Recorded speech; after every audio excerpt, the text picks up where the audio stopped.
অনন্ত অনন্ত গুণসম্পন্ন বুদ্ধের ৯ গুণ, ধর্মের ৬ গুণ ও সঙ্গের ৯ গুণকে সশ্রদ্ধ চিত্তে স্মরণ করে কায় মনোবাক্যে বন্দনা জানিয়ে পবিত্র ত্রিপিটক হতে পাঠ ষষ্ঠ পর্ব শুরু করতে যাচ্ছি।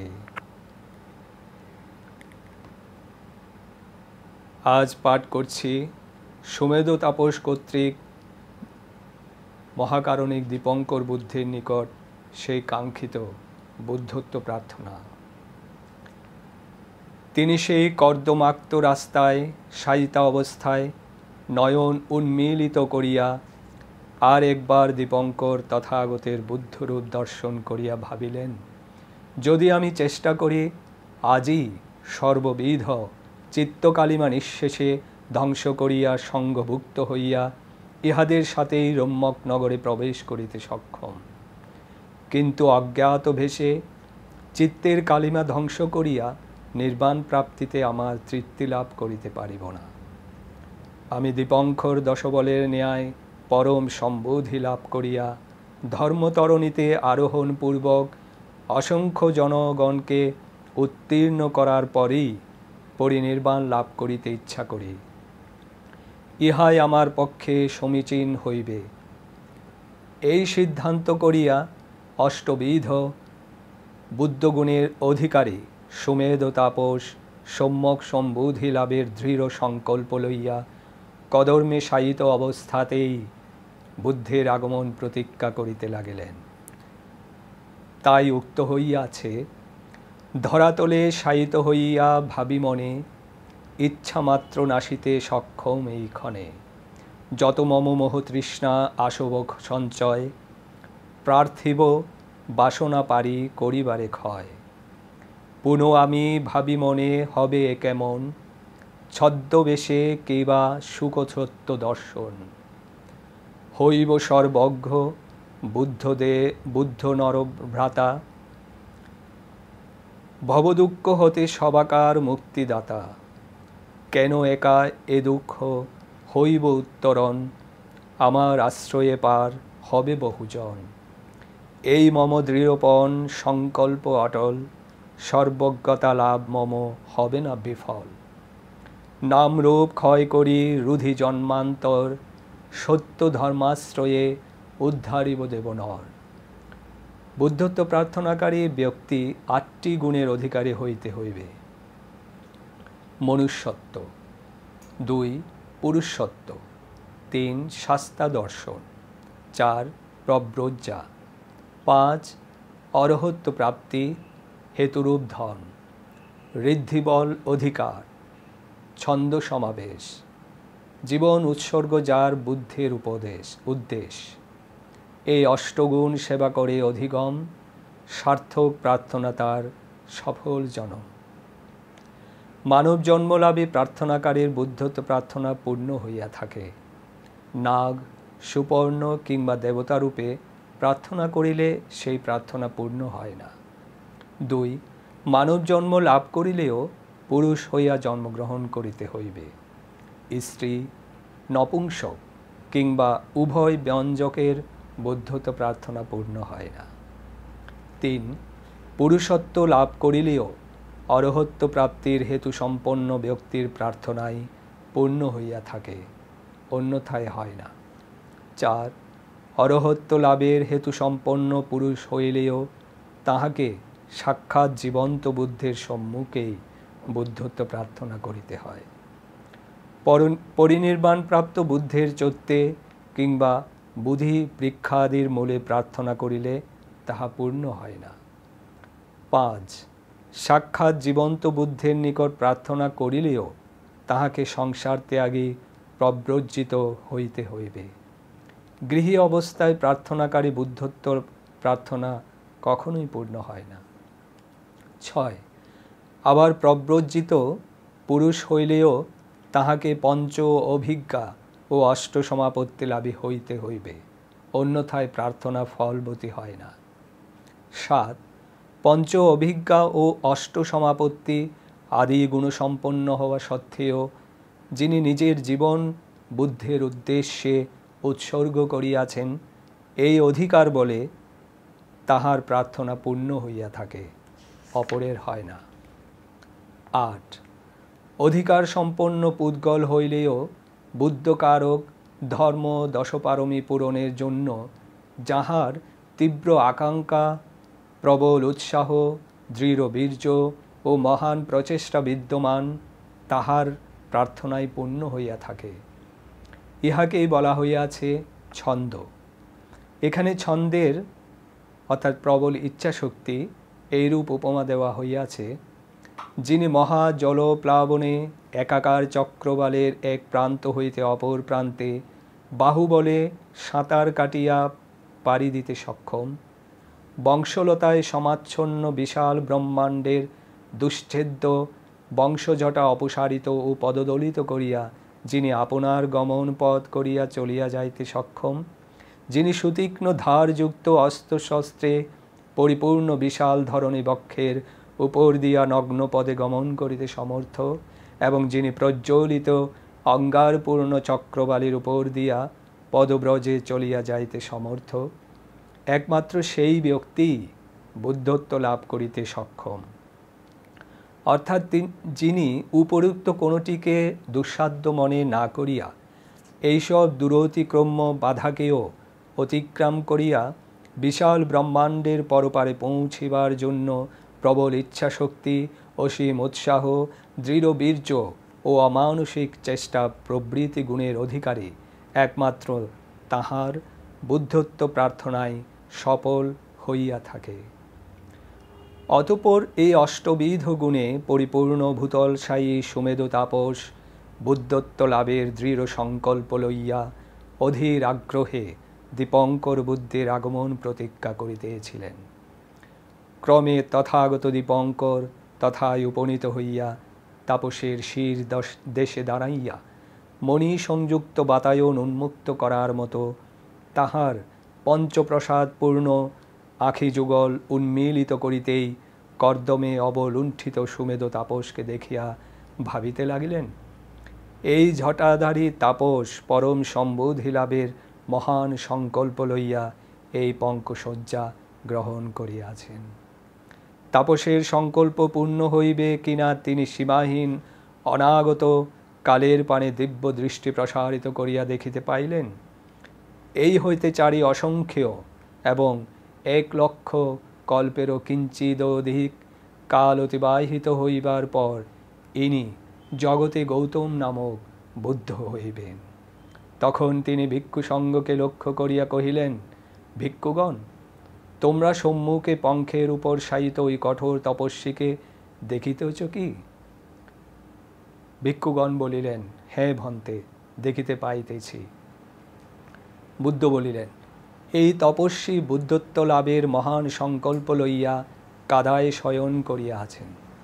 দেখিতেছি তাহার সংকল্প পূর্ণ হইবে। এই হতে চারি অসংখ্য ও 1,00,000 কল্প পরে ইনি গৌতম নামক বুদ্ধ হইবেন। কপিলবস্তু নগরে তিনি জন্মগ্রহণ করিবেন। মায়াদেবী নামে তাহার মাতা, শুদ্ধোদন নামক তার পিতা, অগ্রশ্রাবক উপতিষ্য স্থবির, দ্বিতীয় শ্রাবক কলিত, আনন্দ নামক উপস্থাপক, অজ্ঞশ্রাবিকা ক্ষেমা ও দ্বিতীয়া শ্রাবিকা হইবেন উৎপল বর্ণা নাম্নী থেরি। তিনি পরিণত বয়সে মহান বিনিষ্ক্রমণ করিয়া কঠোর তপস্যান্তে নেগ্রোদ বৃক্ষমূলে সুজাতার পায়েস গ্রহণ এবং নৈরঞ্জনা নদীর তীরে তাহা ভোজন করিবেন। অতঃপর অশ্বত্থবোধি বৃক্ষমূলে অটল সংকল্পে ধ্যানমগ্ন হইয়া অভিসম্বুধি প্রাপ্ত হইবেন। তাই বলা হইয়াছে, দীপঙ্কর সর্বজ্ঞানী বুদ্ধ ভগবান সর্বলোক অর্ঘ্য সেবা যেবা করেন গ্রহণ।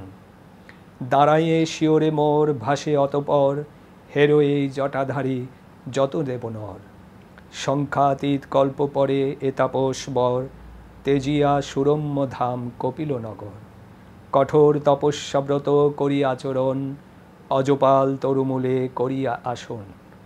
উত্তম পায়েস অন্ন গ্রহণের পর, নৈরঞ্জনা নদী তটে হয়ে অগ্রসর। অন্নপাত্র নদী জলে করি পরিহার, সুবিন্যস্ত পথ ধরি চলি পুনর্বার। ক্রমে বুধিতরু তলে হবে উপনীত, অনুত্তর বুধিমঞ্চ যেমন বিহিত। ভক্তি ভরে প্রণাম করিয়া যোগাসন, লভিবেন পূর্ণ জ্ঞান সম্বোধি চেতন। পিতা তার শুদ্ধদন যায়া জননী তাহার, যার নাম মহামায়া। হইবে গৌতম গোত্র তাঁর পরিচয়, উপতিষ্য করিত প্রধান শিষ্যদ্বয়। শান্ত সৌম্য নির্ভীক নিষ্কাম জিতেন্দ্রিয়, অন্তরঙ্গ শ্রাবক আনন্দ অতি প্রিয়। প্রধান শ্রাবিকা তাঁর হবে দুজনা, বিতরাগ শান্তশীলা নিষ্ঠাপরায়ণা।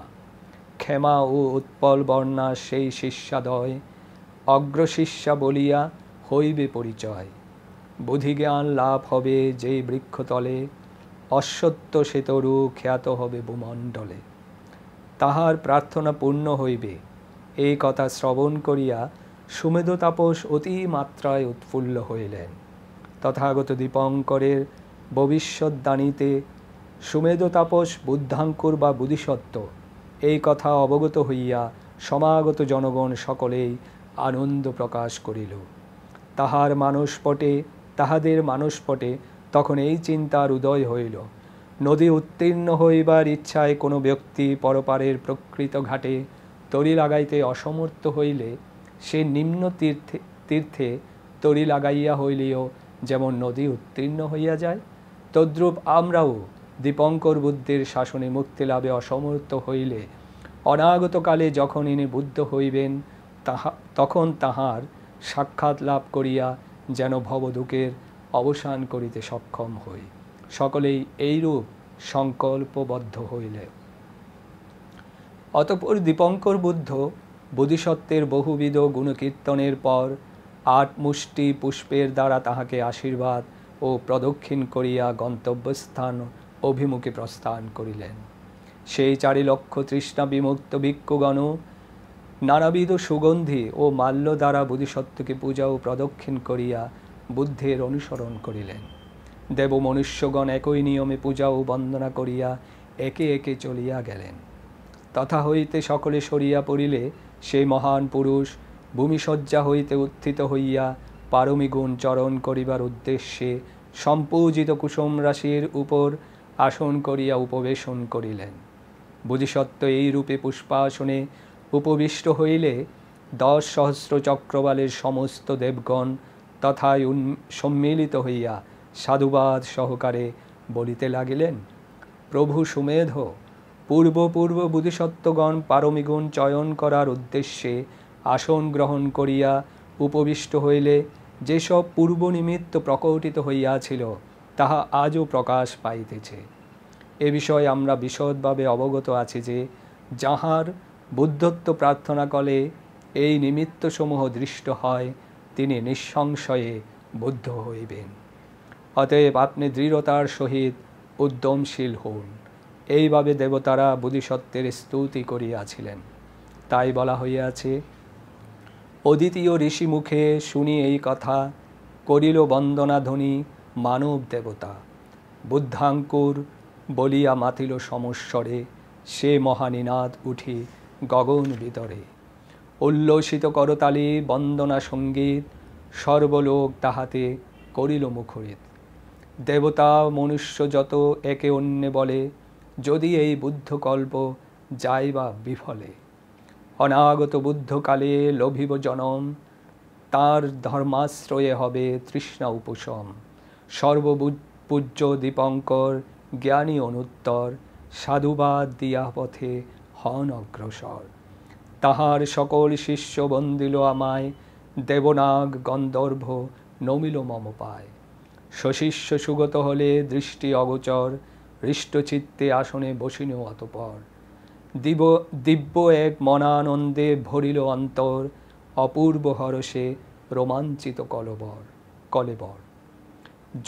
যোগাসনে বসিয়া ভাবিনু অবিরত, ধ্যান মোর লব্ধ আজ ঋদ্ধি অধিগত। সহস্র ভুবন মাঝে হেন নাহি কেহ, আমাহতে যে জন হইতে পারে শ্রেয়। অলৌকিক ঋদ্ধি বলে মোর চিত্ততল, অনাবিল প্রশান্তি ধারায় সমুচ্ছল। সহস্র ভুবনবাসী মোরে হেরি কহে, সম্বুধি লোভিয়া বুদ্ধ হবে নিঃসংশয়ে।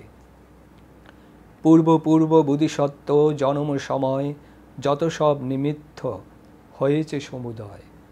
আজিও সে অনুরূপ সমূহ লক্ষণ, চারিদিকে সবাই করিল নিরীক্ষণ। শীত গ্রীষ্ম সমভাবে জাগে নিয়মিত, বুদ্ধত্ব লক্ষণ ইহা একান্ত নিশ্চিত। নীরব নিথর 10 সহস্র ভুবন, স্তব্ধ যেন মহাকাল মৌন মহাক্ষণ। নাহি বহে মহাবায়ু, নদী নাহি বয়, জলে স্থলে প্রস্ফুটিত কুসুমনিচয়। তরুলতা চারিপাশে ফল ভারে নত, সমুজ্জ্বল রতন মাণিক্য আছে যত। মর্ত্যলোকে দেবলোক বাদ্য মুখরিত, উভয়ে উভয় লোকে জাগায় সঙ্গীত। পুষ্পবৃষ্টি নীলাম্বর হতে বরিশন, হেরি আজ বিপুল জলধি আন্দোলন। প্রকম্পিত হয় 10 সহস্র ভুবন, শ্রুত হয় চারিপাশে সে মহানিশ্বন। নির্বাপিত নিরায়াগ্নি নাহি শিখা মাত্র, প্রকটিত সূর্য তারা স্বচ্ছ দিবারাত্র। বৃষ্টিধারা উঠে ঊর্ধ্বে ভেদ করি ধরা, অসংখ্য জ্যোতিষ্কণ আলোকেতে ভরা। বিশাখা নক্ষত্রযুত শশাঙ্ক নির্মল, তারাপুঞ্জ সহ নীলাম্বরে ঝলমল। গুহাশায়ী গর্তশায়ী যত প্রাণীগণ, কন্দর আবাস তেয়াজি করে বিচরণ। দুঃখতাপ অশান্তি নাহি কলেশ মাত্র, সন্তোষে সকলে জাগে তুষ্ট অহরাত্র। রোগচিহ্ন নাহি আর ক্ষুধার তাড়না, হিংসা মোহ দূরীভূত বাসনা কামনা। সর্বভয় অপগত ত্রাস চিহ্নহীন, মর্ত্যবাসী নির্ভয়ে বিচরে রাত্রিদিন। বাতাস পবিত্র নাহি উড়ে ধূলিকণা, পদঘাট মার্জিত নাহি আবর্জনা। কোনো দিকে দুর্গন্ধের নাহি অবশেষ, স্বর্গীয় সুবাসে আমোদিত দিক দেশ। রূপলোক দেবতা সকল সশরীরে, নামি আসি ভিড় করিয়াছে মর্ত্যতীরে।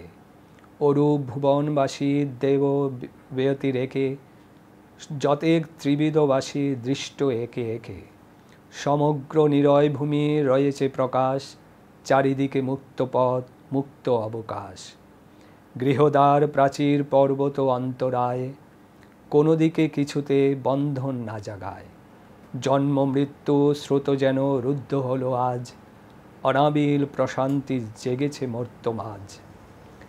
বুদ্ধত্ব লক্ষণ সব জানি সুনিশ্চিত, বুদ্ধ আবির্ভাব হেতু সবই প্রকটিত। সাধনায় হওরত কঠোর দুর্জয়, বুদ্ধরূপে জন্মিবে না হবে ব্যত্যয়। কুশল লগন ইহা পরম মুহূর্ত, তব ধর্মালোকে সর্বলোক হবে মূর্ত। দীপঙ্কর বুদ্ধ এবং চক্রপাল বিহারী দেবগণের উৎসাহ দিব্য বাক্য শ্রবণে বোধিসত্ত্ব আরও অধিকতর উৎসাহ সহকারে ভাবিতে লাগিলেন। বুদ্ধগণ অমোঘ বাক, তাহাদের বাক্যের ব্যতিক্রম নাই। যেমন অন্তরিক্ষে উৎক্ষিপ্ত লোষ্ট্রের পতন, জাত সত্যের মরণ, অস্তমিত সূর্যের উদয়, গুহা নিষ্ক্রান্ত সিংহের গর্জন ও গর্ভিতা রমণীর ভারমোচন ধ্রুব এবং অবশ্যম্ভাবী, তদ্রূপ বুদ্ধগণের বচনও অমোঘ এবং ধ্রুব। অতএব আমি বুদ্ধত্ব লাভ করিতে পারিবই, তাই উক্ত হইয়াছে। বুদ্ধবাক্য দেববাক্য শুনিয়া অন্তর, হর্ষ পুলকিত রোমাঞ্চিত কলেবর। বুদ্ধবাণী কভু অন্যতা নাহি হয়, যার কাছে ব্রহ্মাণ্ড মেনেছে পরাজয়।